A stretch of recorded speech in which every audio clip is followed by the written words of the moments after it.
चरमपंथियों और इस्राएली सेना के बीच संघर्ष एक सप्ताह बाद भी जारी है। सोमवार सुबह इस्राएली सेना ने गजा के कई इलाकों पर 80 हवाई हमले किए हैं। इससे थोड़ी देर पहले फलस्तीनी चरमपंथी संगठन हमास ने दक्षिणी इस्राएल में रॉकेट हमले किए। गजा स्थित फलस्तीनी अधिकारियों ने एक सप्ताह से जारी संघर्ष में रविवार को हुई हिंसा को सबसे खूनी दिन बताया है। उन्होंने कहा कि रविवार को इस्राएली हवाई हमले में 42 लोगों की मौत हो गई है, जिनमें 16 महिलाएं और 10 बच्चे शामिल हैं। उधर इस्राएल के राष्ट्रपति बिन्यामिन नेतन्याहू ने कहा है कि गजा में फलस्तीनी चरमपंथी गुट हमास के खिलाफ इस्राएली सैन्य अभियान पूरी ताकत के साथ जारी रहेगा। नेतन्याहू ने चेतावनी भरे लहजे में कहा, जब तक जरूरी होगा हम सैन्य कार्रवाई जारी रखेंगे। शांति कायम होने में अभी वक्त लगेगा। संयुक्त राष्ट्र महासचिव एंटोनियो गुटेरेश ने चेतावनी दी है कि संघर्ष नहीं थमा तो ये पूरा क्षेत्र एक बेकाबू संकट में घिर जाएगा। संयुक्त राष्ट्र ने गजा में ईंधन की कमी होने की भी चेतावनी दी है और कहा है कि इससे अस्पतालों और अन्य ज़रूरी सेवाओं पर असर पड़ सकता है। इस्राएली सेना का कहना है कि फलस्तीनी चरमपंथियों ने पिछले एक सप्ताह में इस्राएल पर 3000 से ज़्यादा रॉकेट दागे हैं। उनका कहना है कि पिछले एक सप्ताह से जारी हमलों में इस्राएल में 2 बच्चों समेत 10 लोगों की मौत हुई है।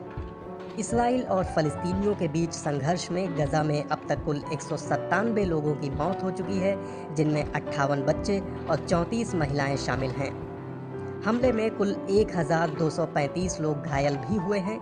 ये जानकारी हमास नियंत्रित स्वास्थ्य मंत्रालय ने दी है। इस्राएल का कहना है कि मरने वालों में हमास के कई चरमपंथी भी हैं। इस बीच संयुक्त राष्ट्र सुरक्षा परिषद ने गजा में सीज फायर यानी युद्ध विराम लागू करवाने के लिए अंतर्राष्ट्रीय मध्यस्थों के साथ एक बैठक की। संयुक्त राष्ट्र महासचिव ने इस बैठक की शुरुआत में कहा, गजा में हो रही हिंसा बेहद भयानक है और ये संघर्ष तुरंत रुकना चाहिए। भारत ने भी यरूशलेम और गजा में जारी हिंसा को लेकर चिंता जताई है। संयुक्त राष्ट्र में भारत के स्थायी दूत टी.एस. तिरुमूर्ति ने सुरक्षा परिषद की बैठक के बाद कहा, भारत हर तरह की हिंसा की निंदा करता है, तत्काल तनाव खत्म करने की अपील करता है। भारत फलस्तीनियों की जायज़ मांग का समर्थन करता है और 2 राष्ट्र की नीति के जरिए समाधान को लेकर वचनबद्ध है। भारत गजा पट्टी से होने वाले रॉकेट हमलों की निंदा करता है। साथ ही इस्राएली बदले की कार्रवाई में भी बहुत बड़ी संख्या में आम नागरिक मारे गए हैं, जिनमें औरतें और बच्चे भी शामिल हैं, जो बहुत दुखद है। फलस्तीनी अधिकारियों का कहना है कि हिंसा की शुरुआत से अब तक गजा के लिए रविवार सबसे भयानक रहा।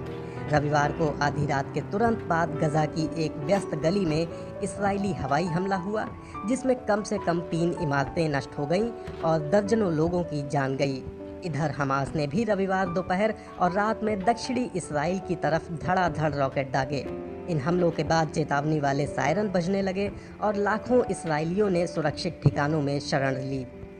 हमलों के बाद फलस्तीनियों ने भी खुद को बचाने की कोशिश की, लेकिन घनी आबादी और कम संसाधनों वाले गजा में उनके लिए सुरक्षित ठिकाना ढूंढने का विकल्प ना के बराबर था।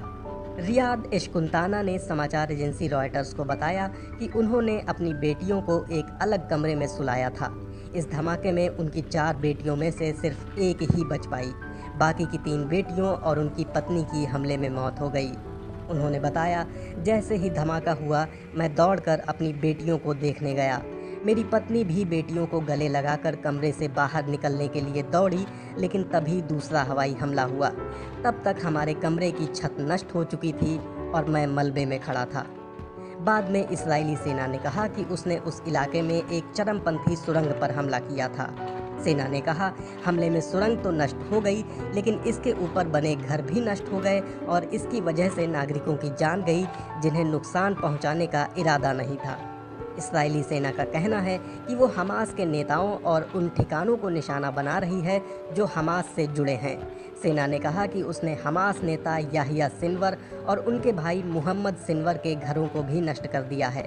सेना के मुताबिक ये दोनों भाई इस संघर्ष के लिए लॉजिस्टिक और लोगों के प्रबंध का जिम्मा संभाले हुए थे। समाचार एजेंसी एपी के अनुसार हमले के वक्त दोनों भाई घर में रहे हों, इसकी संभावना ना के बराबर है। इधर गजा में बचाव दलों ने हमलों के बाद पूरा रविवार लोगों को मलबों से निकालते हुए और उनकी जान बचाते हुए बिताया। फ़लस्तीनी स्वास्थ्य मंत्रालय के मुताबिक इन हमलों में doctor Aman Abu Al Auf की भी मौत हो गई। वो शिफा हॉस्पिटल में इंटरनल मेडिसिन के प्रमुख और कोरोना वायरस टीम के सदस्य थे। हमास ने भी एश्कलोन, एशदाद और नेतिनवाद समेत मध्य और दक्षिणी इसराइल के अन्य हिस्सों पर रॉकेट बरसाए। इन हमलों में किसी मौत की खबर नहीं है। इस्राएली सेना का कहना है कि पिछले हफ्ते इन इलाकों में सबसे ज़्यादा रॉकेट बरसाए गए हैं। इसराइल के आयरन डोम डिफेंस सिस्टम ने इनमें से कई रॉकेटों को नष्ट कर दिया, लेकिन कईयों ने कारों और इमारतों को नुकसान पहुंचाया। इन हमलों में एश्कलोन सिस्तियाद माइकल सिनेगॉग को भी नुकसान पहुंचा है। इस्राएली अखबार टाइम्स ऑफ इसराइल के मुताबिक सिनेगॉग पर हुए हमले में कोई घायल नहीं हुआ और स्थानीय लोगों ने जल्द ही हमले से हुए नुकसान को ठीक कर लिया। इसके अलावा रविवार शाम को पूर्वी यरूशलेम के शेख जर्रा इलाके में एक कार ने लोगों को रौंदने की कोशिश की। इस्राएली पुलिस के प्रवक्ता ने बताया कि इस कार के ड्राइवर को गोली मार दी गई, लेकिन इस घटना में 4 इस्राएली अधिकारी घायल हो गए। संघर्ष का ये सिलसिला यरूशलेम में पिछले लगभग 1 महीने से जारी अशांति के बाद शुरू हुआ है। इसकी शुरुआत पूर्वी यरूशलेम के शेख जर्रा इलाके से फ़लस्तीनी परिवारों को निकालने की धमकी के बाद शुरू हुई, जिन्हें यहूदी अपनी ज़मीन बताते हैं और वहां बसना चाहते हैं। इस वजह से वहां अरब आबादी वाले इलाकों में प्रदर्शनकारियों और पुलिस के बीच झड़पें हो रही थीं। 7 मई को यरूशलेम की अल अक्सा मस्जिद के पास प्रदर्शनकारियों और पुलिस के बीच कई बार झड़प हुई। अल अक्सा मस्जिद के पास पहले भी दोनों पक्षों के बीच झड़प होती रही है, मगर 7 मई को हुई हिंसा पिछले कई सालों में सबसे गंभीर थी। इसके बाद तनाव बढ़ता गया और पिछले सोमवार से ही यहूदियों और मुसलमानों दोनों के लिए पवित्र माने जाने वाले यरूशलेम में भीषण हिंसा शुरू हो गई। हमास ने इसराइल को यहां से हटने की चेतावनी देते हुए रॉकेट दागे और फिर इसराइल ने भी जवाब में हवाई हमले किए। इससे पैदा हुई हिंसा 1 हफ्ते के बाद अब भी जारी है। हालांकि अब अंतर्राष्ट्रीय स्तर पर इसराइल और फ़लस्तीनियों के बीच समझौते कराने की कोशिशें तेज हो गई हैं।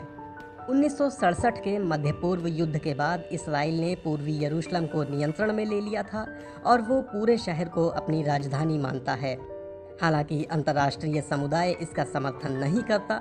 फ़लस्तीनी पूर्वी यरूशलेम को भविष्य के एक आज़ाद मुल्क की राजधानी के तौर पर देखते हैं। पिछले कुछ दिनों से इलाके में तनाव बढ़ा है। आरोप है कि ज़मीन के इस हिस्से पर हक जताने वाले यहूदी फ़लस्तीनियों को बेदखल करने की कोशिश कर रहे हैं, जिसे लेकर विवाद है।